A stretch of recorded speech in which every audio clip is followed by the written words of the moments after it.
Hello friends, स्वागत है आपका एग्जाम कोल यूट्यूब चैनल पर। दोस्तों, आज हम एक नया सब्जेक्ट स्टार्ट कर रहे हैं, फिजिक्स। आज हम फिजिक्स में सबसे पहले जो हमारा चैप्टर होगा, साउंड अर्थात ध्वनि। ध्वनि के बारे में चर्चा करेंगे। ध्वनि से बनने वाले महत्वपूर्ण प्रश्न और सारा उसका कॉन्सेप्ट और थ्योरी को इस लेक्चर में हम कंप्लीट करेंगे। चलिए तो दोस्तों, स्टार्ट करते हैं साउंड।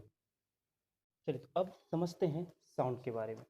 देखिए दोस्तों, साउंड वाले चैप्टर में सबसे पहले हम बात करेंगे कि तरंग क्या होती है। वेव, तरंग, वेव। सबसे पहले हम समझते हैं वेव के बारे में। तो दोस्तों, वेव क्या है? वेव क्या है उससे पहले हम समझते हैं वेव कितने प्रकार के होते हैं, टाइप्स, इसके प्रकार। तो दोस्तों, हम सब जानते हैं वेव दो प्रकार की होती है। एक इलेक्ट्रोमैग्नेटिक वेव और एक है मैकेनिकल वेव, मैकेनिकल वेव अर्थात यांत्रिक तरंग और विद्युत चुंबकीय तरंग। विद्युत चुम्बकीय तरंग, ये दो प्रकार की होती हैं वेव्स। अब दोस्तों, इन दोनों में डिफरेंस क्या है, विद्युत चुम्बकीय तरंग और यांत्रिक तरंग में? तो देखिए, यांत्रिक तरंग और विद्युत चुम्बकीय तरंग की अगर हम बात करते हैं तो ये वैक्यूम में ट्रेवल नहीं कर सकते हैं, यानी can not travel in vacuum, अर्थात ये निर्वात में यात्रा या गमन नहीं कर सकते हैं। तो they required they required a material medium to travel, अर्थात इन्हें गमन के लिए किसी धात्विक माध्यम की आवश्यकता होती है। तो यांत्रिक तरंगें वे तरंगें होती हैं जो निर्वात में गमन नहीं कर सकती हैं तथा इनको गमन करने के लिए किसी धात्विक माध्यम की आवश्यकता होती है। अब वही हम बात करते हैं विद्युत चुम्बकीय तरंग की। तो they can also travel in vacuum, अर्थात ये जो हैं निर्वात में भी गमन कर सकती हैं, निर्वात में भी गमन कर सकती है, अर्थात ये ठोस, सॉलिड, द्रव, लिक्विड, गैस और निर्वात, इन सभी माध्यम में गमन कर सकते हैं।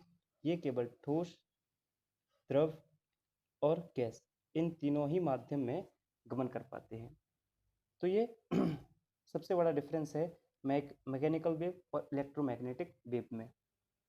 ठीक है गाइस, अब चलिए सबसे पहले हम बात करते हैं जो हमारी यांत्रिक तरंगें होती हैं, ये further divided into two part, ये भी दो भागों में बटी होती हैं।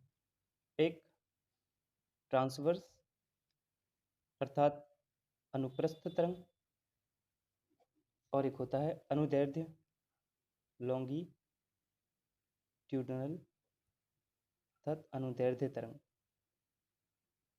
तो जो यांत्रिक तरंगें हैं ये पुनः दो भागों में डिवाइड होती हैं, एक अनुप्रस्थ तरंग और अनुदैर्ध्य तरंग। इन दोनों के बीच हम डिफरेंस समझते हैं, अनुप्रस्थ और अनुदैर्ध्य में क्या डिफरेंस है। देखिए दोस्तों, अनुप्रस्थ तरंगों से क्या तात्पर्य है, जब जो माध्यम के अणु हैं उनके ऊपर नीचे गति करने से अनुप्रस्थ तरंगें उत्पन्न होती हैं। मतलब कोई भी मीडियम का जो कण है उसका जो ऊपर नीचे मूवमेंट होता है, जैसे मान लीजिए ये माध्यम के कण हैं, जब ये ऊपर नीचे गति करते हैं तो इनकी इसी गति को अनुप्रस्थ तरंग या ट्रांसवर्स वेव कहा जाता है। लेकिन जब ये माध्यम के अणु ऊपर नीचे गमन करते हैं तो ये अपने स्थान को परिवर्तित नहीं कर सकते हैं, ये अपनी ही जगह पर रहते हैं, केवल अपनी ही जगह पर अप एंड डाउन मोशन करते हैं। तो इसकी जो कंप्लीट एक डेफिनेशन हुई वही क्या हुई, पहले इंग्लिश में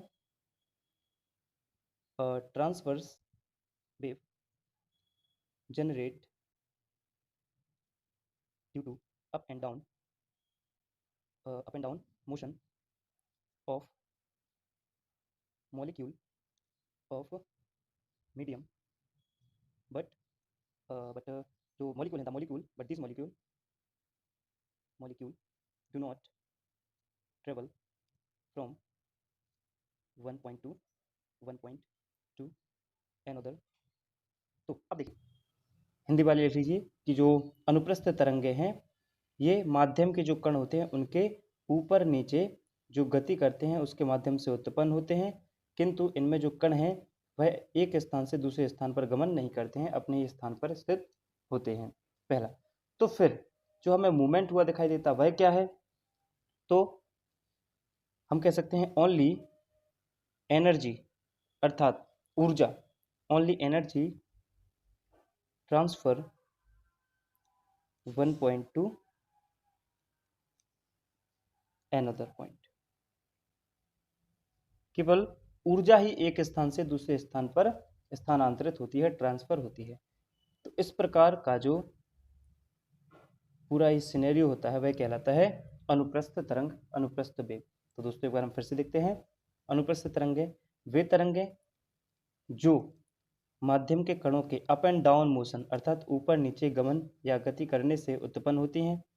इसमें जो माध्यम के कण हैं वह अपने स्थान को परिवर्तित नहीं करते हैं, अपितु जो हमें गमन होता हुआ या जो हमें एनर्जी, जो हमें मोशन होता हुआ दिखाई देता है वह क्या है? एनर्जी। तो ये एनर्जी को ट्रांसफर करने का काम करते हैं।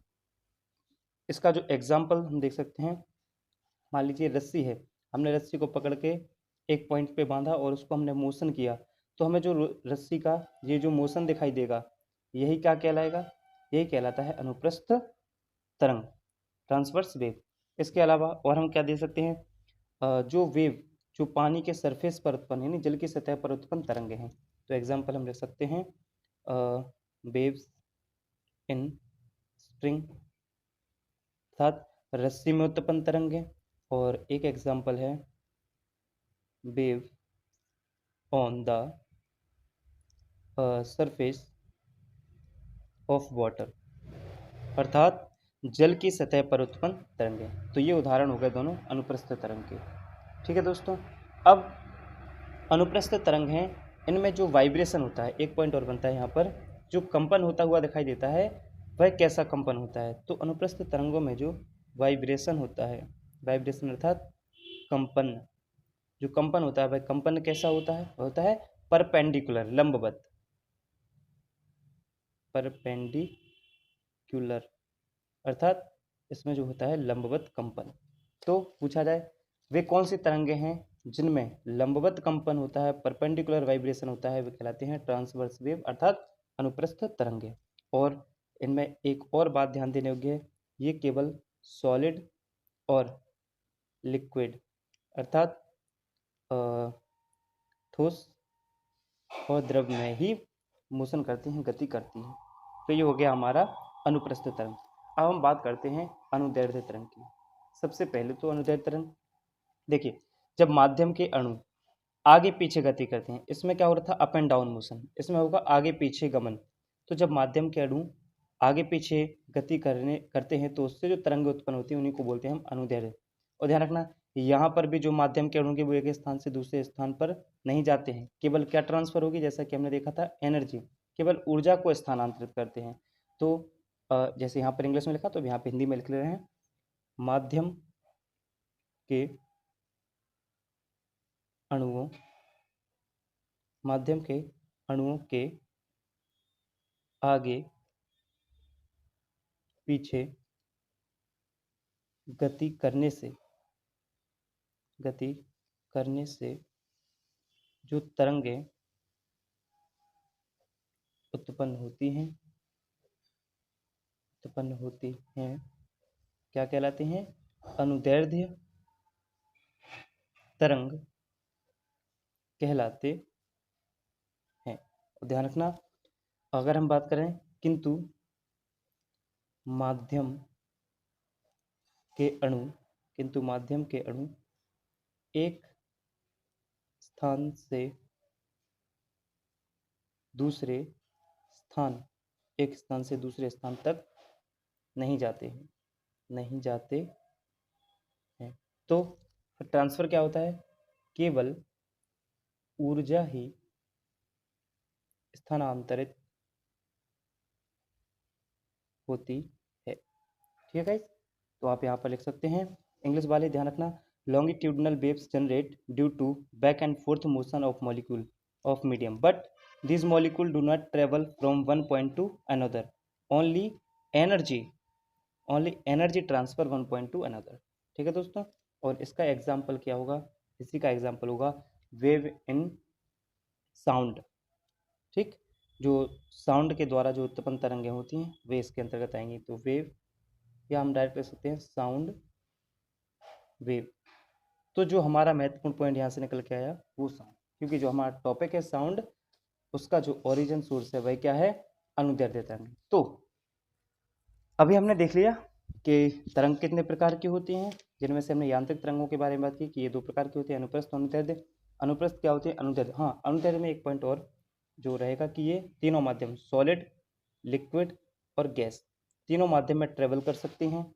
इसके अलावा इनसे जो वाइब्रेशन होता है वो कैसा वाइब्रेशन होता है, पैरेलल, यानी इसमें जो वाइब्रेशन होगा वो होगा समानांतर, पैरेलल वाइब्रेशन होता है। इसमें था परपेंडिकुलर, इसमें होगा पैरेलल वाइब्रेशन। क्लियर है दोस्तों। अब कुछ विद्युत चुंबकीय तरंग, वैसे तो इसका एक अलग से ही टॉपिक है जिसके बारे में अलग से डिस्कस करेंगे, लेकिन कुछ महत्वपूर्ण पॉइंट जो अभी हम देख सकते हैं।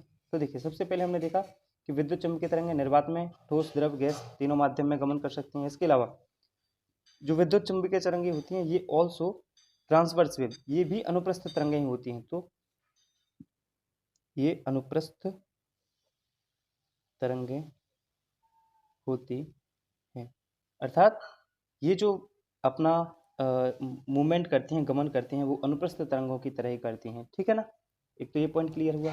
दूसरा, अगर इनके एग्जाम्पल देखेंगे हम ट्रांसवर्स वेव के, तो रेडियो वेव्स अर्थात रेडियो तरंगें, माइक्रोवेव्स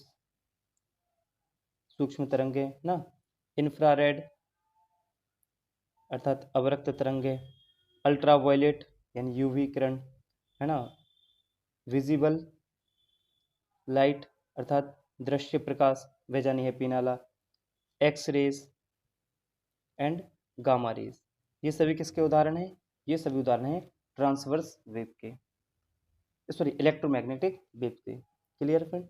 तो अब यहाँ से हमारे जो तरंग की डेफिनेशन है वो कंप्लीट होती है। तो तरंग क्या है, अब हम कह सकते हैं कि तरंग वह है जो which carry energy without the actual motion of molecule of medium, अर्थात माध्यम के अणुओं की बिना वास्तविक गति के जो ऊर्जा को आगे पहुंचाना की जो एक प्रोसेस होती है वही क्या कहलाती है, तरंग कहलाती है। हिंदी में भी देखिए, माध्यम के अणुओं की बिना वास्तविक गति के जो ऊर्जा को आगे पहुंचा दे वही कहलाते हैं वेव्स। क्लियर है। तो यहाँ हमने वेव के बारे में कंप्लीट जो पॉइंट्स हमें क्लियर करने थे वो हो चुके हैं। वेव क्या है, वेव के प्रकार, ध्वनि क्या है। अब यहाँ पर क्वेश्चन बनता है कि ध्वनि कैसी तरंग है। तो ध्वनि एक प्रकार की मैकेनिकल लॉन्गिट्यूडनल वेव है, अर्थात ध्वनि एक यांत्रिक अनुदैर्ध्य तरंग है। क्लियर है फ्रेंड्स। चलिए तो हम आगे बात करते हैं कि प्रॉपर ध्वनि क्या है। तो अब हम हेडिंग डालेंगे साउंड, ध्वनि। चलिए अब हम ध्वनि के बारे में सारे महत्वपूर्ण पॉइंट्स को डिस्कस करते हैं। देखिए दोस्तों, सबसे पहले तो यही पॉइंट बनेगा कि साउंड क्या है। तो sound is a mechanical longitudinal wave, अर्थात ध्वनि एक यांत्रिक अनुदैर्ध्य तरंग है। दोस्तों जैसा कि हमने देखा था कि ध्वनि कैसी तरंग है, यांत्रिक अनुदैर्ध्य तरंग का उदाहरण है। क्लियर है। दूसरा पॉइंट, ध्वनि से और क्या बन सकता है? और जो ध्वनि है, ध्वनि कैन ट्रेवल अर्थात जो ध्वनि है वो किन किन माध्यमों में गमन कर सकती है? तो हमने देखा था ये तीनों माध्यम, सॉलिड, लिक्विड एंड गैस, इन तीनों ही मीडियम में ध्वनि जो है वो गमन कर सकती है, यात्रा कर सकती है। क्लियर है? अब ध्यान से देखना, तो ये पूछा जाएगा कि ध्वनि निम्नलिखित में से किस माध्यम में गति नहीं कर सकती है? तो भाई एक ही माध्यम होगा, बट नॉट इन वैक्यूम, अर्थात निर्वात में जो ध्वनि है वह गमन नहीं कर पाएगी। तो ध्वनि यांत्रिक अनुदैर्ध्य तरंग है, यह ठोस, द्रव और गैस तीनों माध्यम में गमन कर सकती है, किंतु निर्वात में नहीं। एक पॉइंट तो हुआ। दूसरा पॉइंट बनेगा कि ध्वनि की स्पीड के बारे में। स्पीड अर्थात चाल, किस माध्यम में ध्वनि की चाल सर्वाधिक होगी? दोस्तों, solid, liquid and gas,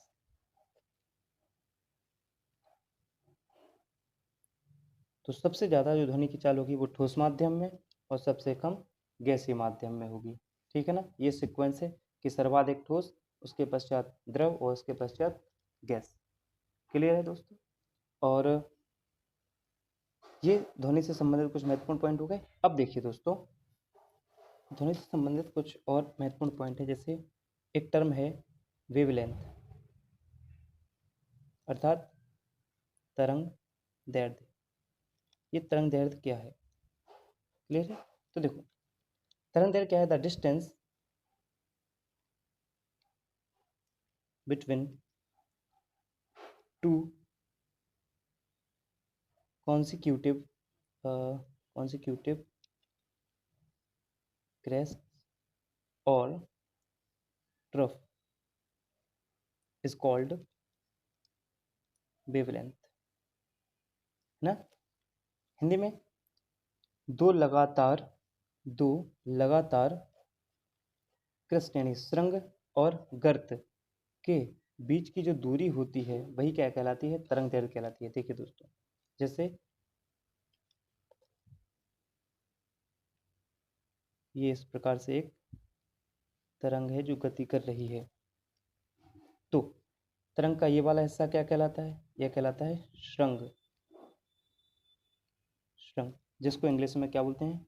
crest, CREST, crest, है ना? और ये दोनों हिस्से कहलाते हैं गर्त, जिसको इंग्लिश में बोलते हैं ट्रफ।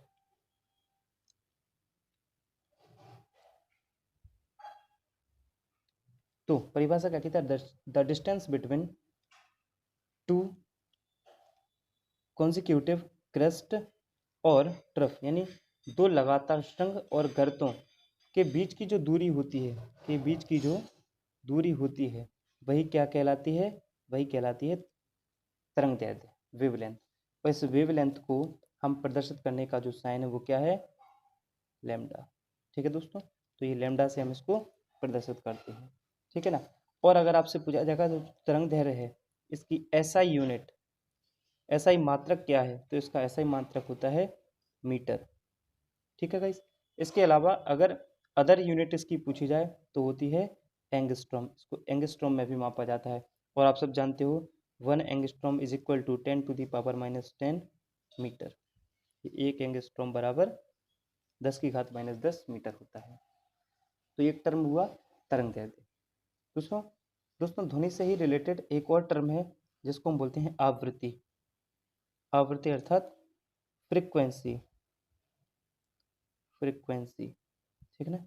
अब हम बात करते हैं आवृत्ति के बारे में। आवृत्ति क्या है? द नंबर ऑफ वेव्स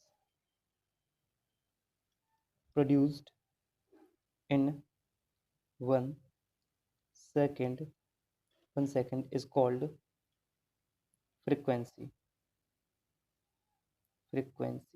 अर्थात तो the number of waves produced in 1 second is called frequency, अर्थात एक सेकंड में जो कंपन उत्पन्न होते हैं वही कहलाती है आवृत्ति।